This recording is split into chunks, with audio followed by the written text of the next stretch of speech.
আসসালামু আলাইকুম। আমি আসলাম আপনাদের সাথে একটা ভিন্ন ধরনের কিছু কথা নিয়ে, যেটা হয়তো আপনাদের কাছে বোরিং লাগবে বা কেউ কেউ চাইছেন, কেউ কেউ বলছেনও যে যাতে ভিডিও দিই একটা।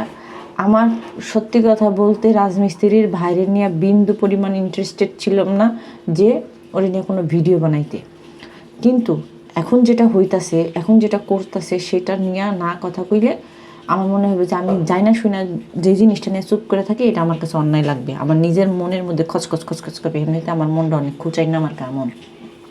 আমার কথা হইতেছে যে আমি যদি কোনো কিছু সম্পর্কে না জানি তাহলে আমার চুপ থাকাটাই বেটার। আর আমি যদি কোনো কিছু সম্পর্কে যাই না সেটাও নাটক করি, ওইটা আরেকটা ব্যাপার। কিন্তু আমি যদি না জেনে থাকি সেটার ব্যাপার আরেকটা। এখন ধরেন রাজমিস্ত্রির ভাই আইন সম্পর্কে কোনো কিছু জানে না, তো না জানতেই পারে। হ্যাঁ কোনো উকিল হায়ার করছে, কার সাথে কথা কইছে, কি করছে, তারা নাকি শারমিন প্রতারণা করছে, মানে মামলা দিয়া দেনমোহর বাণিজ্য করছে, এটা নিয়ে তারা উকিলের সাথে কথা কইছে। মানে কমেন্ট সেকশন দেখলাম আর কি, উকিলের সাথে কথা কইছে, উকিলে তাদেরকে আশ্বস্ত করছে যে তাদেরকে শাস্তি দিবে।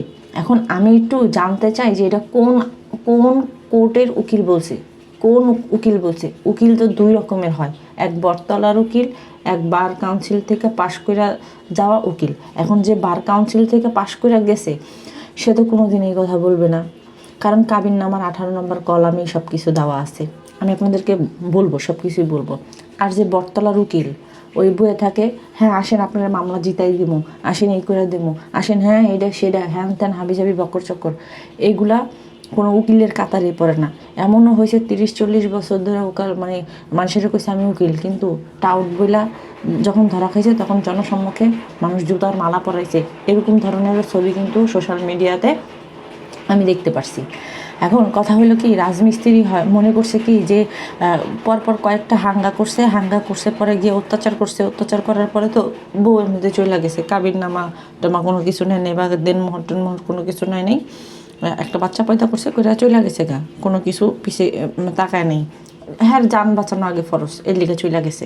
এখন ওর পরিবারটা, রাজমিস্ত্রির পরিবারটা মনে করছে কি যে যদি আমরা এরকম করতে পারি বা এরকম ভিউজ বাণিজ্য করতে পারি, হাঙ্গা করবো, একটা ভিউজ বাণিজ্য করবো, খামো, এক এক সময় এক একটা মাইয়ালে ফুর্তি করবো, মাসখানেক 6 মাস বছরখানেক 6 এরকম নষ্টি পুষ্টি করবো, তারপরে গিয়া অত্যাচার করবো, তারপর চলে যাবো, তারপর আরেকটা বিয়ে করবো।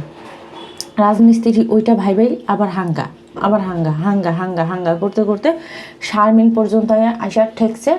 শারমিন ডিভোর্স দিয়ে দিছে। এখন ঘটনা হইতেছে যে ডিভোর্স দিছে, যেই ডিভোর্স দিক, পুরুষ হোক মহিলা হোক, যেই ডিভোর্স দিক না কেন, ওই যে কাবিনের টাকাটা ওইটা মহিলা পাবে, মানে বউ পাবে।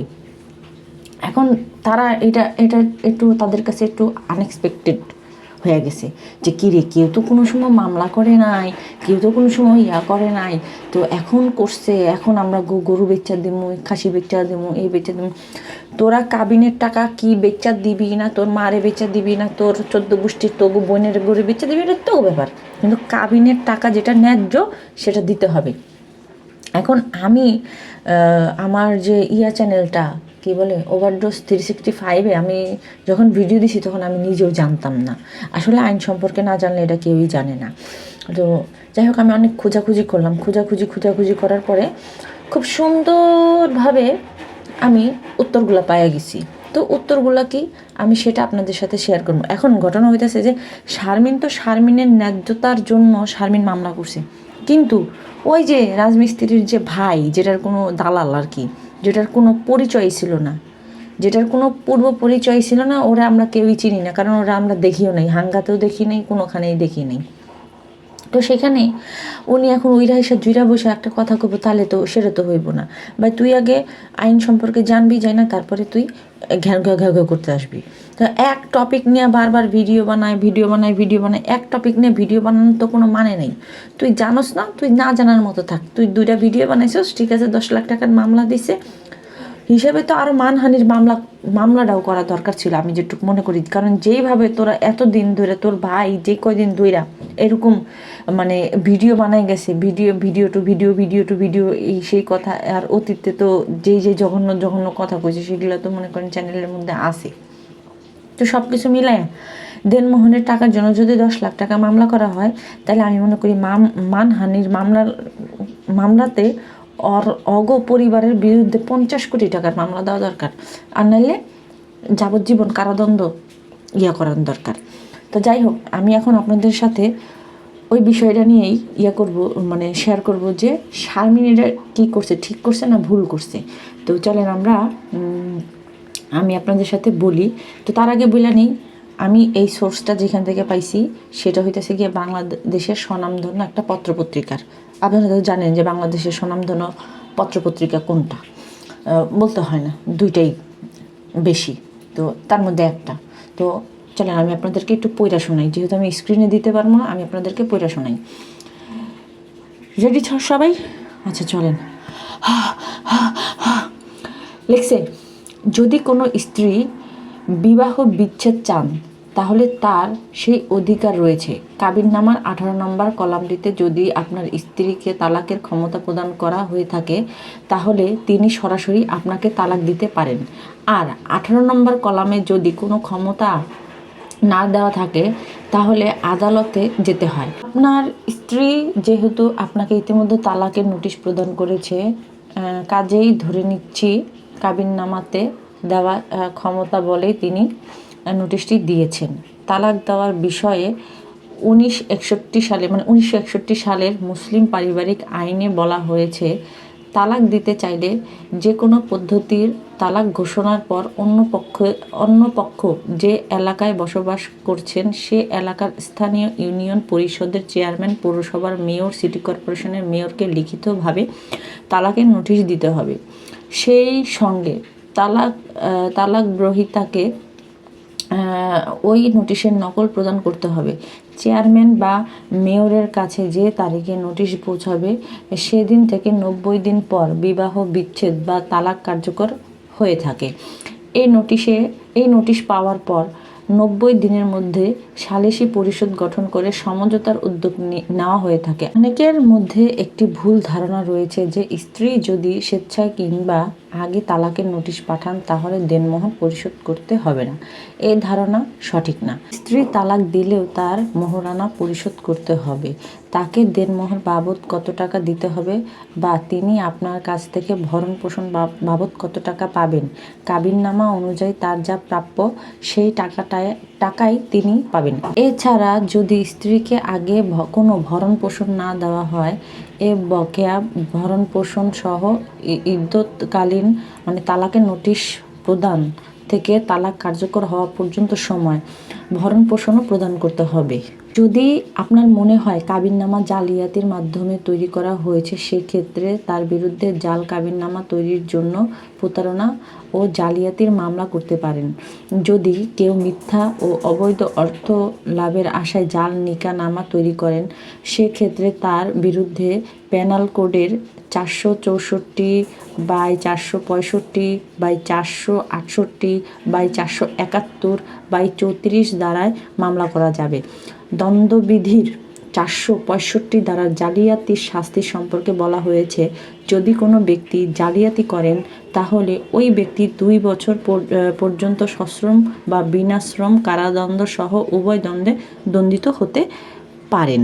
দণ্ডবিধির 466 ধারা অনুযায়ী আদালতে নথি বা সরকারি রেজিস্টার ইত্যাদিতে জালিয়াতির ক্ষেত্রে বলা হয়েছে, যদি কোনো ব্যক্তি বিচারালয়ের নথিপত্র বা মামলার বিবরণী সংক্রান্ত কোনো দলিল বা জন্ম, নামকরণ, বিয়ে বা সব সংক্রান্ত রেজিস্টার হিসাবে গণ্য বা সরকারি সার্টিফিকেট জাল করেন তাহলে দায়ী ব্যক্তি 7 বছর পর্যন্ত কারাদণ্ড সহ অর্থদণ্ডে দণ্ডিত হবেন।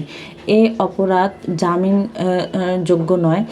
467 ধারার অধীন দণ্ডনীয় অপরাধ জালিয়াতিতে সহায়তার কারণেও হতে পারে। তো আমি আপনাদেরকে এতটুকু পড়ে শোনালাম, মাঝখানে আর অনেক কিছু আসলে, যেহেতু অনেক বড় লিস্ট, ওই লিস্ট আমার পড়ার দরকার নেই। আমি আপনাদেরকে যতটুকু জানানো দরকার ততটুকু জানাইছি। হয়তো আমার পড়তে একটু সমস্যা হয়েছে, কারণ হুট করে আইনের দ্বারা টোরা এগুলো তো বুঝি না। গতকালকে একটা লয়ের একটা বই খুলছিলাম, বুঝছেন? লয়ের একটা বই খোলার পরে আমার চোখ কপালে না মাথায় উঠে গেছে। কেন জানেন? ওই যে আমরা আগে যেমন সৃজনশীল প্রশ্ন লিখতাম না, ক খ গ ঘ, তো ওই ক খ গয়ের যে উত্তরটা ছিল, তো তো সেই ক খ গয়ের যেই উত্তর আমরা লিখতাম, সেই উত্তরের মতো প্রশ্ন হইতেছে গিয়ে লয়ের বইতে। চিন্তা করছেন? লয়ের বইতে সেই ক খ গ, মানে গ খ গ ঘ, এইরকম যেই উত্তরগুলো আমরা দিতাম, প্রশ্নের উত্তরগুলো যে দিতাম, সেই একটা করে প্রশ্নের উত্তরগুলো হইতেছে গিয়ে লয়ের একটা করে প্রশ্ন। তাহলে চিন্তা করছেন? আমার তো দেখা মাথা প্রায় মনে হয় ঘুরতেছে, এরম করে ঘুরতেছে যে হাই হাই এটি কেমনে মানুষে মুখস্থ করে। তা আমি আপনাদেরকে সশরীরে মানে সহজভাবে পুরা শোনাইলাম, যতটুক পুরা শোনানো দরকার ততটুক পুরাই শোনাইলাম। এখন ঘটনা হইতেছে যে শারমিনের যখন শারমিন যখন ডিভোর্স দিছে, তো ওই সময় কি ও কোনো ভরণ পোষণ দিছে? দেয়নি। ও কোনো চেষ্টা করছে, মানে সমঝোতার চেষ্টা করছে? করলে কিভাবে করছে সেটারও কিন্তু প্রমাণ করতে হবে। এবং রাজমিস্ত্রির ভাই যেহেতু বলতেছে যে জালিয়াতি করতেছে, তাহলে প্রমাণ করো জালিয়াতি করতেছে। তোমরা প্রমাণ করো যে ও জালিয়াতি করতেছে। তোমরা প্রমাণও করতে পারবা না, তোমরা দিনমোহর দিতেও পারবা না, তোমরা আবার গিয়ে ওই যে ইদ্যৎকালীন সময়ে যে টাকা পয়সা আছে সেগুলোও দিতে পারবা না, ভরণ পোষণও দিতে পারবা না। তোমার করে কলা সিল্লা দেওয়া হইবা, তোমরা খালি টুক টুক টুক টুক করে খাইবা। হ্যাঁ, আইন কি এত পাগল? আইন তো তোমার মতো মূর্খ না, বুঝো নাই? আইন আইন আইনের ওই যে 2-4 টাকার কিছু আমচা চামচা রক্ষিতা সাইড পকেটে রাখা দিলেই লাভ হয় না। যে হ্যাঁ আমাগো পকেটে হ্যান আছে ত্যান আছে, প্রশাসন আমাদের পকেটে, তুমি যাও আমরা আসি আছে। এখন যা জিজ্ঞেস করো গা, এখন যে দিবে নে ঢুকাইয়া বুঝবা না। 10 লাখ টাকা তো দিছে ফাও। আমি তো মনে করি যে এই যে শারমিনের যেরকম মান সম্মান হানি করছে, এই যে রাজমিস্ত্রির ভাই এখন পর্যন্ত কইতাছে, কয় দৌলদিয়ার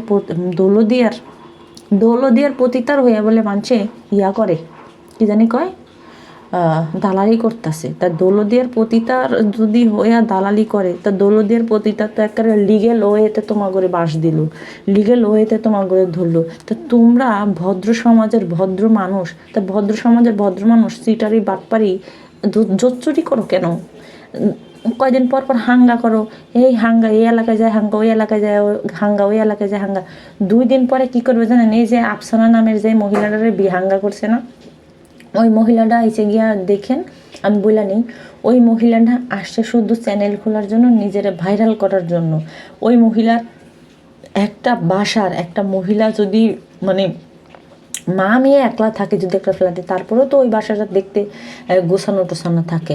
আপনারা যদি রাজমিস্ত্রির ভিডিওটা দেখেন বা দেখছেন, যারা যে ঢাকায় আইছে, শ্বশুর বাড়ি আইছে, ওই বাসার গেট আপ সেট আপ দেখছেন? অনেক কিছু ঢাকার যে আবাসিক মানে ঢাকায় যারা বাসা নিয়ে অবৈধ কাজকর্ম করে, বাসাটা লাগছে সেরকম। সত্যি কথা, যেটা আপনারা কিছু মনে করেন না, মাইন্ড করেন না। কারণ ফ্যামিলি বাসা থাকবে, যে মা শুধু বাসায় থাকবে দেখে যে ঘর এরকম থাকবে তেমনটা না, ওটা দেখেই তো ওরকম মনে হয়েছে। তো এই যে আইতে পারে নাই, এর আগে কইছে যে হাত দেখাবো না, মুখ দেখাবো না, আনবো না, সেটা সন্দেহ আছে। এখন হঠাৎ করে চ্যানেল খুলে দিছে, কয় লাখ টাকা নিছে এই বিয়াটা করার লেগে, হাঙ্গাটা করার লেগে কয় লাখ টাকা নিছে, মানে কি কয়, কন্ট্যাক্ট করে নিছে যে বিয়ে করবো, বিয়ের পরে তোমার চ্যানেল খুলে দেবো, তোমার এই করে দেবো সেই করে দেবো, তারপরে কন্ট্যাক্ট শেষ হয়ে যাবো, তো পুটকির মধ্যে লাথি মেরে বাই করে দেবো। তো এগুলা লিগেলভাবে কথা কইতে গেলে না বহুত কিছু হয়ে যায়। তো এই যে ওই রাজমিস্ত্রির ভাই যে দৌলদিয়া কইল, তো ও যে দৌলদিয়া, ওর ভাই যখনকার দৌলদিয়ার ইয়ার সাথে যাইয়া খাইছে, ঘুমাইছে, খেলছে, তারপর পায়ের চিপার মধ্যে বইয়া বয়ে ঘুরতে গেছিল, তখন মনে হয় নাই দৌলদিয়া। আর এখন মামলা করছে দেখা দৌলদিয়া হয়ে গেছে গা, দৌলদিয়ার অমুক হয়ে গেছে গা। হাই রে নষ্টার করে নষ্টা, নিজের পুটকিতে গুড়াইখা যখন মান সেটা কইতে হয় যে হোগা দু, সেটা কি সাজে নিজের ভাই হয়েছে গিয়ে 14 হাঙ্গাইলা, নিজে হয়েছে গিয়ে একটা বাট পার, সেই বাট পারে আসে আবার আরেকজন এগুলোকে কথা কইতে। যেহেতু আইনের মাধ্যমে গেছে তার মানে এটা ন্যায্য কাম ঠিক করছে, আইন যেহেতু অ্যাকসেপ্ট করছে, আইন যেহেতু নোটিশ পাঠাইছে তার মানে এটা ঠিক কাম করছে। তো তো তোমরা যদি মনে করো যে জালিয়াতি করছে, কিভাবে জালিয়াতি করলো, কোনভাবে জালিয়াতি করলো, করলো কিভাবে, তাহলে সেটা প্রমাণ করো। আর যদি জালিয়াতি করে থাকে তাহলে আগে কেন তোমরা দেনমোহরের টাকা সাচ্ছিলা, কিসের জন্য সাচ্ছিল? এটা তো জালিয়াতি। রাজমিস্ত্রির ভাই নিজের মুখে কইতেছে যে টাকা সাচ্ছি, তখন টাকা দিতে চাইছি, দেনমোহর দিতে চাইছি, তখনকার নেয় নেই গা, এখন নিতে চাইছি। তাহলে যদি এটা তুমি মনে করো যে এটা তোমাদের সাথে জালিয়াতি করছে, এই তালাক দিছে, জালিয়াতি কইরা দিছে, তাহলে তোমরা সেই সময় টাকা সাচ্ছিলা কেন? কিসের জন্য টাকা সাচ্ছিলা? আইনের মারপ্যাচের মধ্যে পড়ো নাই তো বুঝো নাই। যখন আইনের মারপ্যাচের মধ্যে পড়বা তখন আব্বা আম্মা ডাইকা কুল কিনাটা পাবা না। হ্যাঁ, সুতরাং এই সমস্ত ভুংচুং কথাবার্তার কিছু দালাল চামচারা আছে, এগুলো যাইয়া ইয়াতে কইব হ্যাঁ এটা করছে, হ্যাঁ ওইটা করছে, হ্যাঁ আপনারা ঠিক আছেন, এটা আছেন ওইটা আছেন। আগে যে সমস্ত দালাল চামচারা যায় এই সমস্ত ধরনের কমেন্ট করস, তো তাগরে কইতে চাই যে আগে গিয়ে আইন বিষয় পইরা আসার পরে তারপরে দেখ কে কি করছে, কে কি না করছে। আমি এখানে শারমিনের পক্ষপাতিত্ব করতে আসি নাই। শারমিনরা যে আমি একবারই কইছি যে এই শারমিনের মধ্যে যারা ভালো তারা হচ্ছে কুকুরের বাচ্চা। তো সেইখানে আমার কাছে মনে হলো যে আমি আপনাদের সাথে এই কথাটা শেয়ার করি, আপনাদের জানা দরকার, কারণ আমি নিজেও জানি নাই। তো আমি যখন জানছি তো আমি ভাবলাম যে আমার দর্শকদেরকেও আমি জানাই দিই। তো যাই হোক, আজকে আর ভিডিও বড় করবো না, হয়তো কোনো একটা চ্যানেলে কোনো একটা ভিডিও দিতে পারি, আপনারা সাথে থাকেন, ওই ভিডিওগুলো দেখেন, আর এই ভিডিও দেখেন, লাইক দিয়ে দিন, সাবস্ক্রাইব করে দিন। Bye bye, tata.